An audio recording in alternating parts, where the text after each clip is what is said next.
Bismillahirrahmanirrahim. Assalamualaikum warahmatullahi wabarakatuh. Perkenalkan, nama saya Hamdan Al-Matlubi. Pertama-tama yang saya hormati Bapak Pengampu serta teman-teman semuanya.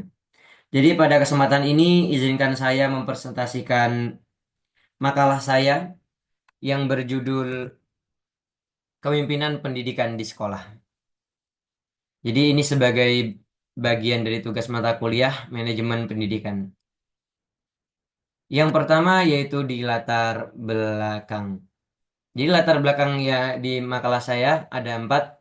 Yang pertama, pendidikan merupakan fondasi utama dalam membangun satu bangsa. Dalam mewujudkannya, pendidikan yang berkualitas, peran kepala sekolah sebagai pemimpin sangat penting. Jadi bukan hanya sebagai administrator, tetapi sebagai inspirator, motivator, dan penggerak perubahan. Sayangnya di lapangan kita tahu semuanya teman-teman, bahwasannya banyak kepala sekolah belum menjalankan peran ini secara optimal. Oleh karena itu, hal ini terlihat dari lemahnya partisipasi guru, kurangnya kolaborasi, dan minimnya budaya mutu. Jadi rumusan masalah yang sebat yang pertama yaitu apa sih pengertian pengertian kepemimpinan pendidikan dan bagaimana peran strategisnya? Yang kedua, apa saja sih jenis dan gaya kepemimpinan pendidikan yang umum yang bisa diterapkan? Dan yang ketiga, bagaimana model penerapan dan pengambilan kebijakan dalam kepemimpinan pendidikan. Dan tujuan penulisan ini yaitu adalah untuk menjawab ketiga rumusan tersebut sebagai dasar pemahaman pentingnya peran kepemimpinan dalam mengelola sekolah. Selanjutnya, kita ke pengertian kepemimpinan pendidikan. Ya. Kepemimpinan pendidikan adalah proses di mana kepala sekolah mempengaruhi seluruh warga sekolah untuk mencapai tujuan bersama. Ini jadi bukan hanya soal administrasi, tetapi soal menciptakan iklim kolaboratif, mengembangkan kurikulum, dan membina karakter siswa. Dan pemimpin pendidikan harus memiliki keterampilan manajerial dan kepemimpinan moral. Ia bertanggung jawab untuk menanggung mutu pembelajaran, membangun relasi harmonis, dan membawa visi sekolah ke arah yang lebih baik. Dengan memahami kepemimpinan pendidikan, kepala sekolah bisa menjadi agen of change yang mampu menjawab tantangan zaman yang akan datang. Ya. Dan dapat disimpulkan bahwasanya proses mempengaruhi unsur pendidikan untuk capai tujuan bersama itu adalah pengertian kepemimpinan pendidikan juga bukan hanya imitatif, tapi juga soal moral dan sosial. Dan pemimpin adalah agen of change yaitu agen perubahan, fasilitator, dan koordinator. Selanjutnya yaitu karakteristik pemimpin pendidikan. Ya, di sini saya menyebutkan 4 poin. Yang pertama yaitu memiliki visi yang jelas. Yang kedua peka terhadap kebutuhan sekolah. Yang ketiga membangun iklim kolaboratif dan inovatif. Dan yang keempat menjadi teladan dan pembina karakter. Ya, jadi di sini seorang pemimpin harus memiliki visi yang jelas tentunya. Visi misi yang jelas tentang apa yang mereka pimpin. Yang kedua, peka terhadap kebutuhan sekolah bahwasanya sekolah selalu membutuhkan, di mana lembaga itu selalu membutuhkan hal-hal baru. Dan tentunya sebagai seorang pemimpin, misal ada kasus kayak ternyata kekurangan guru mengajar, seorang pemimpin harus peka terhadap kebutuhan sekolah itu. Misal ternyata media di sekolah itu kurang, jadi seorang pemimpin juga harus peka di situ.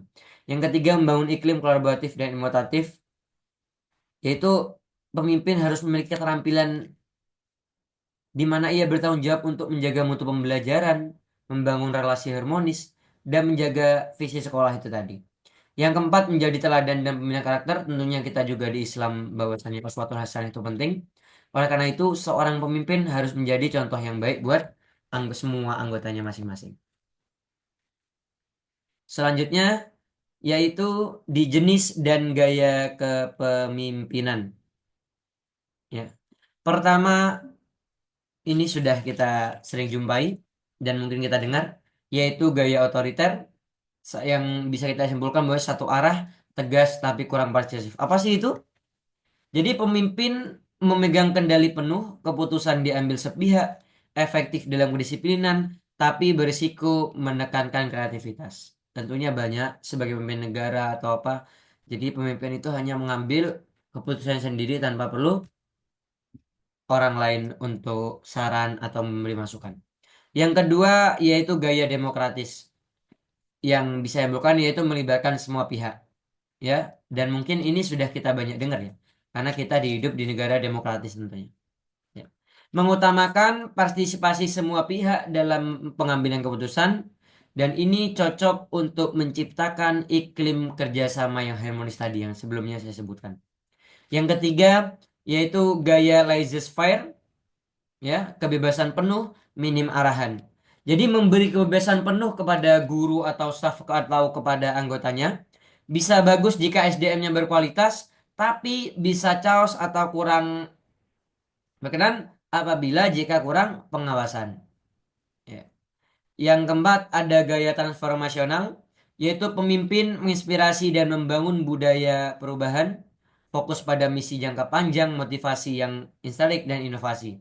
Yang kelima yaitu gaya transaksional, yang dimana berbasis imbalan dan hukuman, fokus pada hasil jangka pendek dan kurang cocok untuk situasi yang butuh kreativitas tinggi.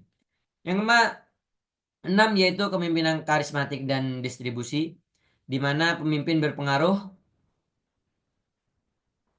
ya, di mana pemimpin itu berpengaruh banget karena pribadinya atau karena berbagi tanggung jawab dengan guru.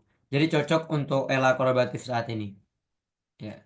Jadi pemimpin itu ada enam. Yang pertama itu otoriter, demokratis, laissez-faire. Selanjutnya yaitu transformasional, transaksional, karismatik, dan distribusi. Tentunya sebagai pemimpin bahkan kita akan menghadapi mau itu jadi diri kita sendiri yang menjadi pemimpin atau orang lain yang memimpin dan kita akan menemukan sifat-sifat dan gaya kepemimpinan seperti ini. Karena meskipun kita di negara kita hidup di negara demokrasi tentunya banyak dari sifat pribadi-pribadi orang yang sudah mencerminkan bahwa gaya kepemimpinannya sudah mencerminkan dari enam sifat ini. Oke, selanjutnya yaitu model penerapan kepemimpinan. Di sini saya membagi tiga. Yang pertama model instruksional, yaitu fokus pada hasil belajar dan supervisi guru. Ya. Di mana fokus pada kualitas pembelajaran dan supervisi akademik, kepala sekolah bertindak sebagai pemimpin pembelajaran. Ya, di mana semua pembelajaran itu yang berhak mengatur dan berhak menentukan itu adalah kepala sekolah, yaitu instruksional. Yang kedua yaitu model transformasional, yaitu membangun budaya inovatif, di mana menginspirasi perubahan dan inovasi, membangun budaya sekolah yang proaktif terhadap tantangan zaman. Jadi menjadi seorang pemimpin itu tidak hanya tentang soal diri kita untuk memimpin, tapi juga cara kita menginspirasi anggota kita untuk melakukan perubahan dan senantiasa mengikuti apa yang sudah dibutuhkan itu tadi. Seperti kayak sekarang udah zamannya mengajar menggunakan via Zoom, via Jimit, atau via PPT. Jadi seorang pemimpin harus memberi inspirasi tentunya untuk anggotanya, diri pribadinya agar mengikuti zaman yang ada. Yang ketiga yaitu kolaboratif, melibatkan semua pihak guru, siswa, orang tua, masyarakat dalam pengambilan keputusan. Jadi cocok untuk memperkuat rasa kepemilikan. Jadi biasanya kalau sekarang ada di sekolah-sekolah itu di tempat saya ngajar pun juga itu ada paguyuban bagi wali murid di mana setiap sekolah mengadakan acara atau mengadakan sesuatu yang bermanfaat untuk anaknya ditanyakan terlebih dahulu kepada guru, kepada guru, kepada wali muridnya, atau semua keputusan baru yang ada di sekolah lewat komite sekolah, dan banyak lagi tentunya. Seperti iuran juga yang sering kita dengar. Selanjutnya yaitu model distribusi. Guru juga jadi pemimpin. Di mana kepemimpinan tidak terpusat.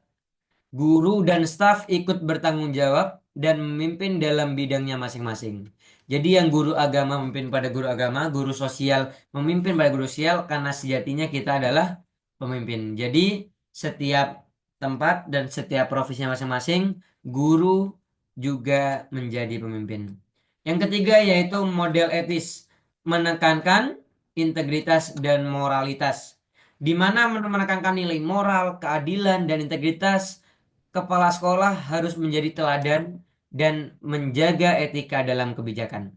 Yang keenam yaitu model berbasis data, keputusan berdasarkan data dan evaluasi.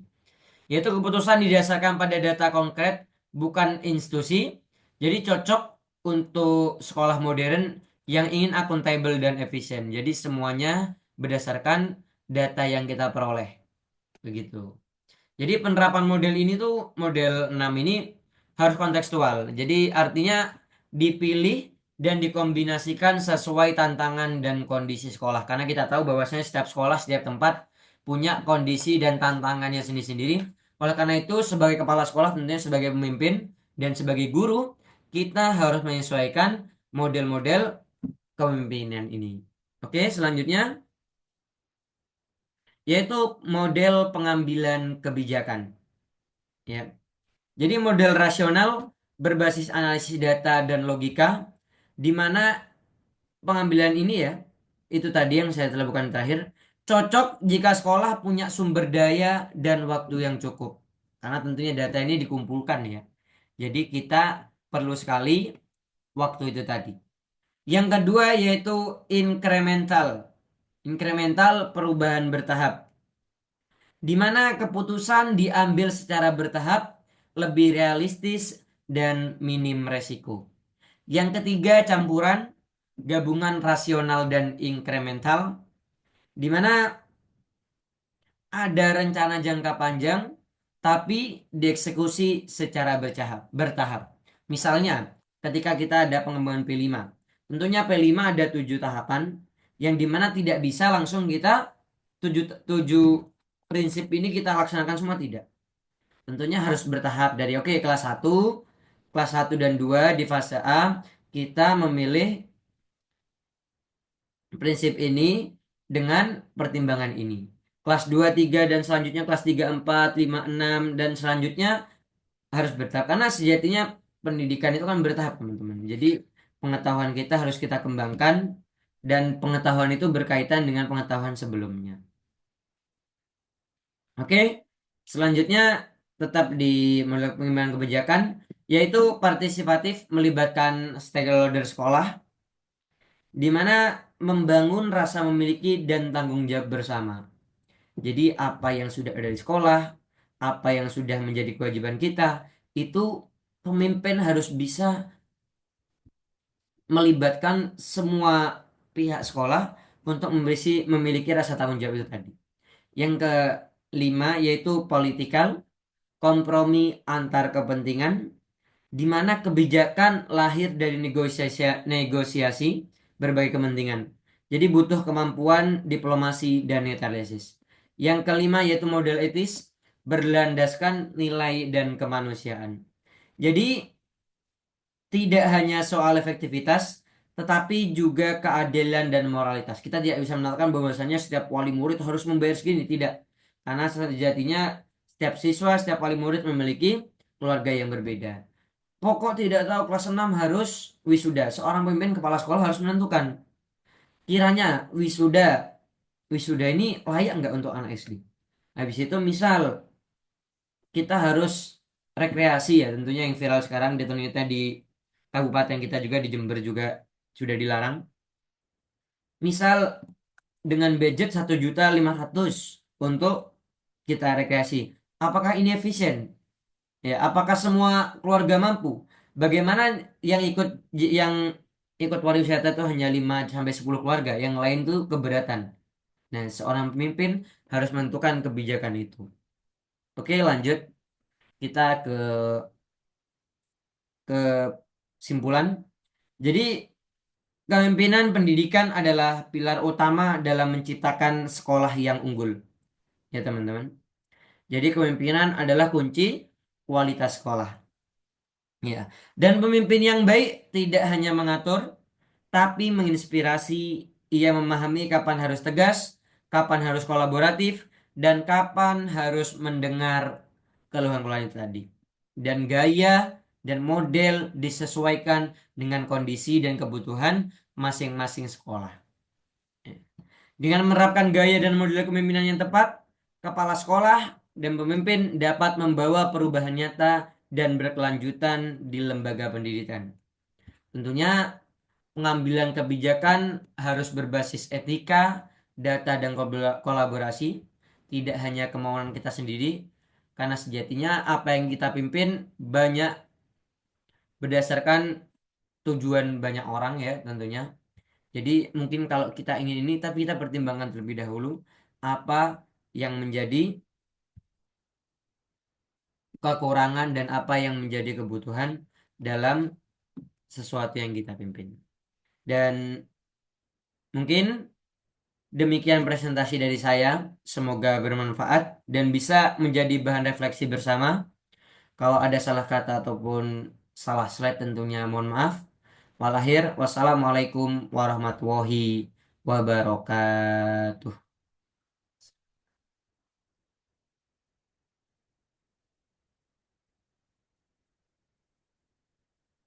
Berapa menit ya?